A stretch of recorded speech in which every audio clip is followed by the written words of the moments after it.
നമസ്കാരം. വയനാട് ഉരുൾപൊട്ടൽ ദുരന്തവുമായി ബന്ധപ്പെട്ട പുനരധിവാസ നടപടികൾ എത്രയും വേഗത്തിലാക്കാൻ സർക്കാർ തീരുമാനം.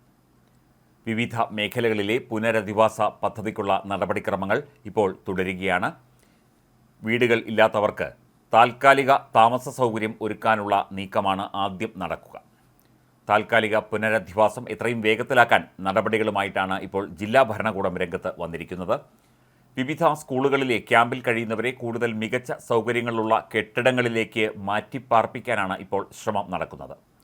ടൗൺഷിപ്പ് ഉയരുന്നതുവരെ ഈ കെട്ടിടങ്ങളിലായിരിക്കും താൽക്കാലിക പുനരധിവാസം. ഇതിനായി കെട്ടിടങ്ങൾ കണ്ടെത്താൻ നടപടി തുടങ്ങിയതായി റവന്യൂ മന്ത്രി കെ രാജൻ അറിയിച്ചു. ഒഴിഞ്ഞുകിടക്കുന്ന സർക്കാർ സ്വകാര്യ കെട്ടിടങ്ങൾ, വീടുകൾ, റിസോർട്ടുകൾ എന്നിവ ഒരാഴ്ചയ്ക്കകം കണ്ടെത്തി ക്യാമ്പുകളിൽ കഴിയുന്നവരെ അങ്ങോട്ട് മാറ്റിപ്പാർപ്പിക്കാനാണ് തീരുമാനം. അതേസമയം കാണാതായവരുടെ വിവരശേഖരണം ഊർജിതമായി നടക്കുന്നതായും റിപ്പോർട്ടുണ്ട്. റേഷൻ കാർഡിലെ അംഗങ്ങളുടെ വിവരങ്ങൾ പരിശോധിക്കുന്നു. ആശാവർക്കർമാർ, ജനപ്രതിനിധികൾ തുടങ്ങിയവരുടെ സേവനവും ഇതിനായി ഉപയോഗപ്പെടുത്തുന്നുണ്ട്. ചൂരൽമല, മുണ്ടക്കൈ, പുഞ്ചിരിമഠം, അട്ടമല തുടങ്ങിയ പ്രദേശങ്ങളിൽ മന്ത്രി കെ രാജൻ സന്ദർശനം നടത്തി. മന്ത്രി എ കെ ശശീന്ദ്രനും അദ്ദേഹത്തോടൊപ്പം ഉണ്ടായിരുന്നു. ഉരുൾപൊട്ടലിൽ ദുരിതമനുഭവിക്കുന്നവരെ താമസിപ്പിക്കാൻ പൊതുമരാമത്ത് വകുപ്പിന്റെ ഒഴിഞ്ഞുകിടക്കുന്ന ക്വാർട്ടേഴ്സുകൾ വിട്ടുകൊടുക്കാൻ തീരുമാനിച്ചതായി മന്ത്രി പി എ മുഹമ്മദ് റിയാസ് അറിയിച്ചു. കൽപ്പറ്റയിൽ 15, പടിഞ്ഞാറേത്തറയിൽ 6, ബത്തേരിയിൽ 2, കാരാപ്പുഴയിൽ 4 എന്നിങ്ങനെയാണ് പൊതുമരാമത്ത് വകുപ്പിന്റെ ക്വാർട്ടേഴ്സുകൾ അനുവദിക്കുക. ദുരന്തമുണ്ടായ മേഖലയിൽ വാസയോഗ്യമായ എത്ര കെട്ടിടങ്ങൾ ബാക്കിയുണ്ട് എന്നറിയാൻ ദുരന്ത നിവാരണ വകുപ്പ് ഇന്നു മുതൽ പരിശോധന നടത്തുന്നുണ്ട്. കോട്ടപ്പടി, വെള്ളാർമല, തൃക്കൈപ്പറ്റ വില്ലേജുകളെയാണ് ദുരന്ത ബാധിതമായി പ്രഖ്യാപിച്ചിരിക്കുന്നത്.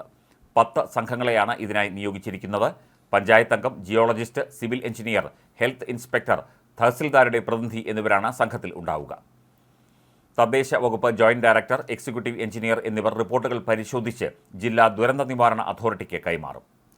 കെട്ടിടങ്ങൾ സന്ദർശിച്ച് തറ, ഭിത്തി, മേൽക്കൂര എന്നിവയുടെ ബലം പരിശോധിക്കും. എത്രമാത്രം കെട്ടിടാവശിഷ്ടങ്ങൾ ഉണ്ടെന്നും അവ നിലവിലെ കെട്ടിടത്തെ എങ്ങനെ ബാധിക്കുമെന്നും വിലയിരുത്തും. ഇവിടെ ആരോഗ്യപരമായി താമസിക്കാനാകുമോ എന്നും പരിശോധിക്കേണ്ടതുണ്ട്. ദുരിതബാധിതർക്കായി സർക്കാർ പ്രഖ്യാപിച്ച ടൗൺഷിപ്പ് പ്രദേശത്ത് വെള്ളാർമല GVHSS അതേ പേരിൽ തന്നെ പുനർനിർമ്മിക്കും. ഉരുൾപൊട്ടലിൽ തകർന്ന മുണ്ടക്കൈ GLP സ്കൂളും ഇതേ മാതൃകയിൽ പുനർനിർമ്മിക്കുമെന്ന് മന്ത്രി വി ശിവൻകുട്ടി പറഞ്ഞു. മുണ്ടക്കൈ സ്കൂൾ പുനർനിർമ്മാണത്തിന് നടൻ മോഹൻലാലിൻ്റെ വിശ്വശാന്തി ഫൗണ്ടേഷൻ 3 കോടി രൂപ വാഗ്ദാനം ചെയ്തിട്ടുണ്ട്. വെള്ളാർമല സ്കൂളിലെ 552 കുട്ടികൾക്കും മുണ്ടക്കൈ GLP സ്കൂളിലെ 62 കുട്ടികൾക്കും തുടർ പഠനത്തിനായി മേപ്പാടി HSS, മേപ്പാടി GLPSനോട് ചേർന്ന APJ ഹാൾ എന്നിവയിൽ സൗകര്യമൊരുക്കും. 20 ദിവസങ്ങൾക്കുള്ളിൽ ക്ലാസുകൾ പുനരാരംഭിക്കും.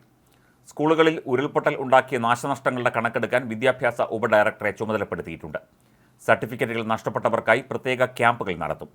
ക്യാമ്പിലെ വിദ്യാർത്ഥികൾക്ക് കൗൺസിലിംഗ് നൽകുമെന്നും അധികൃതർ അറിയിച്ചു. ദുരന്തത്തിൽ അൺഎയ്ഡഡ് സ്കൂളുകളിലേത് ഉൾപ്പെടെ 36 കുട്ടികൾക്ക് ജീവൻ നഷ്ടപ്പെട്ടു. 17 കുട്ടികളെ കാണാതായതായി വിദ്യാഭ്യാസ വകുപ്പ് പറഞ്ഞു. 316 കുട്ടികളെ 10 ക്യാമ്പുകളിലേക്കായി മാറ്റി താമസിപ്പിച്ചു. 5 കുട്ടികൾ ചികിത്സയിലാണ്. വെള്ളാർമല, മുണ്ടക്കൈ സ്കൂളുകളിലെ 61 കുട്ടികൾ ബന്ധുവീടുകളിലും 166 പേർ സ്വന്തം വീടുകളിലുമാണ്. 276 വിദ്യാർത്ഥികൾക്ക് പാഠപുസ്തകങ്ങൾ നഷ്ടമായി. 438 കുട്ടികൾക്ക് മറ്റ് പഠനോപകരണങ്ങളും നഷ്ടമായി. ക്ലാസുകൾ ആരംഭിക്കുന്നതിന് മുന്നോടിയായി സ്കൂളുകളിലെ അധ്യാപകർക്ക് വിദഗ്ധരുടെ സഹായത്തോടെ പരിശീലനം നൽകും. എല്ലാ മേഖലയിലും പുനരധിവാസം എന്നാണ് ഉദ്ദേശിക്കുന്നത് എന്ന് കഴിഞ്ഞ ദിവസം മുഖ്യമന്ത്രി പിണറായി വിജയൻ പറഞ്ഞിരുന്നു. ദുരിതമനുഭവിക്കുന്ന ഓരോരുത്തരെയും കൃത്യമായി കണ്ടെത്തി അവർക്ക് വേണ്ട എല്ലാ പിന്തുണയും സർക്കാർ നൽകും. എല്ലാ വകുപ്പുകളുടെയും ഏകീകരണത്തോടെയായിരിക്കും പുനരധിവാസ പദ്ധതികൾ നടപ്പിലാക്കുക എന്നും മുഖ്യമന്ത്രി ചൂണ്ടിക്കാട്ടിയിരുന്നു.